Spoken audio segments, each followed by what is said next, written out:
مشاهدينا الكرام، مرحبا بكم من جديد. عودة مرة أخرى إلى ضيوفنا الكرام وإلى ضيفنا الكريم أستاذ جواد جبوري.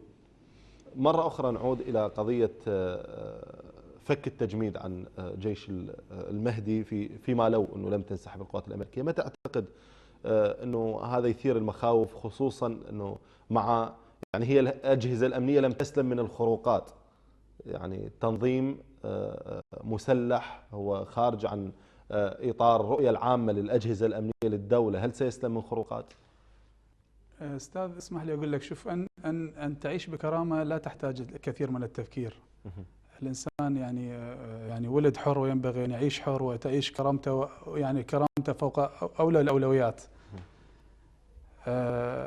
أما الذل يعني مقولة حقيقة، الرسول عليه الصلاة والسلام يقول يعني ما غزي قوم في عقر دارهم إلا ذلوا.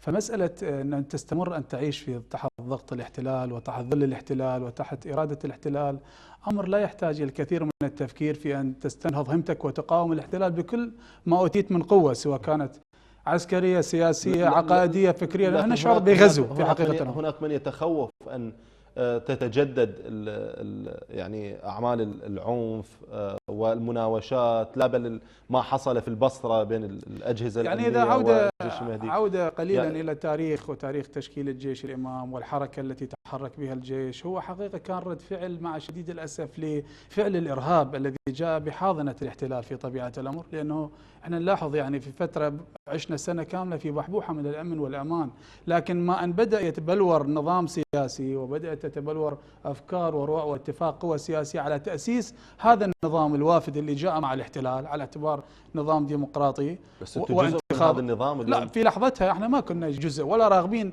الانخراط بالعملية السياسية يعني بشكل ملحوظ، بدليل انتم ب40 مقعد خرق أمني في هذا النظام ولا ماذا؟ هي مراحل أستاذ، اسمح لي أكمل لك. في لحظة في أيام زمان غادرنا من العملية السياسية بعد ما لاحظنا ولاحظ سماحة السيد ماكو ضرورة في أن تستمر بحكومة ما تقدم خدمة. الأصل هو تقديم الخدمة، الأصل هو تحقيق كرامة المواطن العراقي، تحقيق الأمن والأمان والمعتقدات الموجودة يعني والحريات وممارسة الحريات. لاحظنا ضغوطات، وعودة إلى مسألة الجيش الإمام وحركته في الساحة في وقتها بعد ما لاحظنا بذور الطائفية وبذور الفتنة، ولاحظنا العمل اللي بدأت تدرسه بشكل ممنهج قوى الاحتلال بمنظمات مرتبطة بالجيش، تارة بشركات أمنية، تارة بشخصيات ربما عميلة محلية أو ربما مستوردة في زرع تقتل هنا وتقتل. لكن هناك من يقول تصدى جيش الإمام، هناك من يقول أن جيش المهدي انزلق بهذه الفتنة.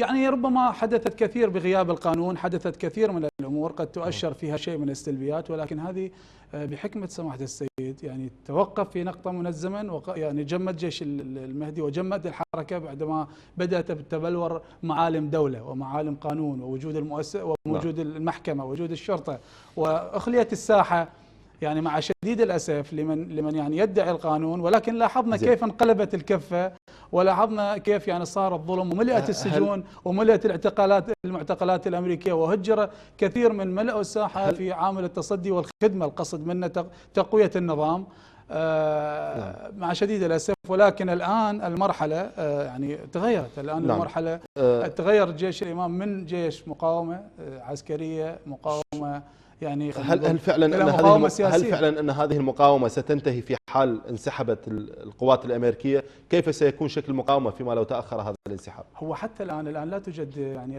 الان الحضور هو سياسي، الحضور هو سلمي، الحضور هو حركه سياسيه سلميه بناءه يعني ونوعيه. تلاحظون كيف نحن نقوم، نحن نبني، نحن جنابك قلت انه كان الراي انه لا تشاركون في عمليه سياسيه ليس فيها خدمات، ليس فيها حريات، ليس فيها ماذا ذكرت بعد؟ يعني حقوق أمن. طيب الآن يعني خلينا نحكي على الخدمات على مستوى منطقتك. خدمات موجودة، الأمن مع ما يجري من عمليات للأسف، بالإضافة إلى قضية الحريات وما جرى في ساحة التحرير، كلها مثل ما ذكرت جناب. نعم، يعني بدأت تتبلور صورة طيبة على أن العمل أصبح وطني، والحشد أصبح وطني، والشريك أصبح وطني وليس أجنبي وليس أمريكي وليس محتل. الآن عمل يعني، فلهذا لاحظنا ضرورة الانخراط في هذه العمل السياسي وضرورة الانخراط بهذه الحكومة. ونلاحظ يعني نلاحظ وزراءنا كيف بدأوا يملؤون الساحة، يتحركون حركة، يقتربون من الناس. واللافت الجميل الذي ينبغي يعني يلاحظه المشاهد ولاحظه كل المراقب، أنه الحكومة وكل الزعماء السياسيين والقادة السياسيين بدأوا يكيفوا مواقفهم مع الشعب، مع إرادة الشعب، بعد ما تبلورت فكرة لدى الشعب أنه لا مجال إلا أن يحكم نفسه بنفسه. شكرا جزيلا، مع التمنيات.